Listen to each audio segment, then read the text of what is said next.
All right, Nick, let's talk about the Miami Hurricanes. I think Miami, as unfortunate was to not make the college football playoff, I think you're probably looking at some of the teams that did make it and say, glad I'm not Oregon right now. I'm glad I'm not some of these guys because there's been some duds in there. But I think Miami, as the story that we have today shows, they are finishing the season strong. They have gotten some incredible news, really, really hitting the portal hard, and they have a lot to show for it. Before we get into all of that, I'm Andrew, and this is Saturday Morning Inspection.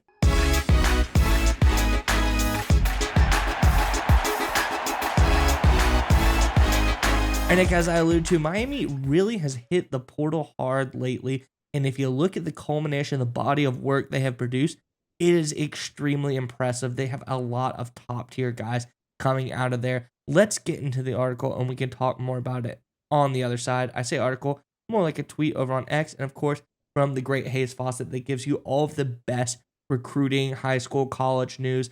Check it out.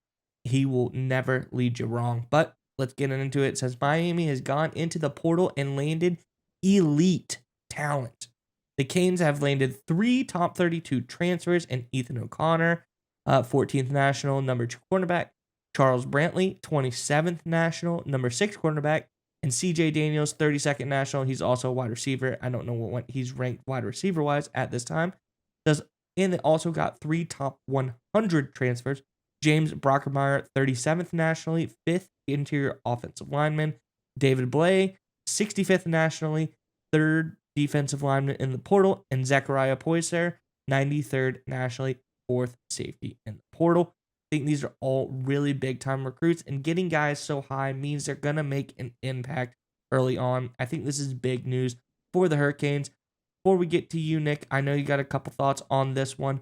Miami fans, in the comment section below, I think we see all of this talent coming into the team.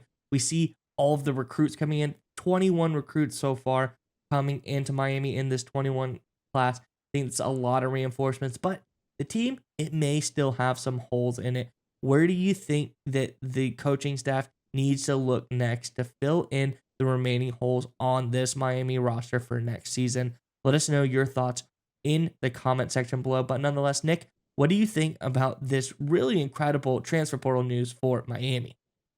When we talk about this channel all the time about the transfer portal and the NIL world, we always compare college football being much more an NFL mindset, right? In terms of players being able to change teams all the times and just rosters are going to change drastically season to season.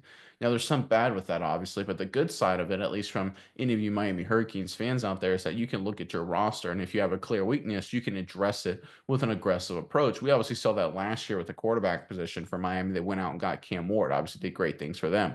Now, going into this year, big question for me, obviously, outside quarterback is defense as a whole, right? Obviously, they got some talent, but they need players at all 3 levels. And credit to Coach Cristobal and his staff for recognizing it and going into free agency, ergo the transfer portal, and getting after it on the defensive side. There's so many good defensive backs here. They got 3 defensive backs. You throw in a defensive lineman as well, right? This is a team that looked at their defensive roster and said, okay, we've got to get better. And we know Miami's been recruiting well. We've talked about that ad nauseum over the past couple of years. They've done a great job both sides of the ball recruiting. They got a solid young group of defensive players coming up and getting ready to, I think, potentially break out in 2025. But you can't just rely on these young guys to do well. But you have to kind of like sandwich it with veteran players, with transfer guys. And that's exactly what Miami has done.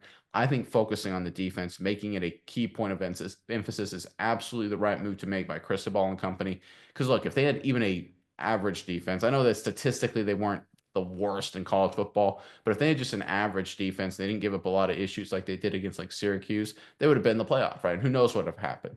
This is a team that Cam Ward did amazing things. He had an incredible season, undeniably so. But defense is a serious problem. Depth and overall talent level on that side of the ball needs to be addressed. Obviously, we're hoping that some young guys step up and develop, but you can't just rely on that. You got to be aggressive to make sure you address the problems right now with veteran guys. That's exactly what Miami is doing in the transfer portal. And then you look at, of course, offensive lineman, receiver, just to add some more to that side of the ball as well. Once again, great job by Cristobal. One of the things he doesn't get a lot of credit for is how he builds his team development, roster management, things like that. He is phenomenal at that. He's essentially like a great NFL GM as a college head coach. Now we'll have to talk about his in-game decision making and evaluation. That may be a different story, but in terms of what he's doing to put Miami in a situation to be successful, in terms of the players he's bringing into the fold, he's been doing a great job. Yeah, Nick, and I think, like you said, Cristobal really has been doing a great job structuring this team, and he has a solid foundation. I love what they did last year, where I think when they added in these transfer portal guys, they started to realize how impactful just a couple key transfer portal players that really, add to your team can impact your team's performance. They went to a Miami team who was on the rise. They're kind of like meh. There's a lot of problems on the team overall, but overall, we thought there was good stuff there. To a team like this is a contender. This is a team that is the tops of the college football world. Then you look at what they do this year. Not only do they recruit in high school really well, they've gotten 21 recruits signed letter of intent so far for this 2025 class. And what have they done? They've done what we preach all the time. They have recruited locally and then branched out. Of that 21, 13 are guys from the state of Florida. They really dominate Florida, which Florida is a pretty big market, so there's a lot to cover there, but they dominate locally and then they branch out. They got two guys from Georgia, a guy from Alabama, California, Indiana, Louisiana, Nevada, Ohio, really branched out and did what they were supposed to do. And they said, let's not just stop there. We saw how the transfer portal treated us last year. Let's go ahead and get 8 more guys from the transfer portal to add on to this team. So I think, like you said, he's thinking college, but he's also thinking NFL now. He has that duality mindset where I need to get a great base. I need to dominate locally. I know how to, recruit for college, but let's also, like you said, be that NFL GM. Let's spread the love around. Let's get these guys from the transfer portal coming in, fill holes immediately, get some veteran presence on this team. I think Cristobal is doing a really great job, and I'm excited to see how this team develops into the 2025 season.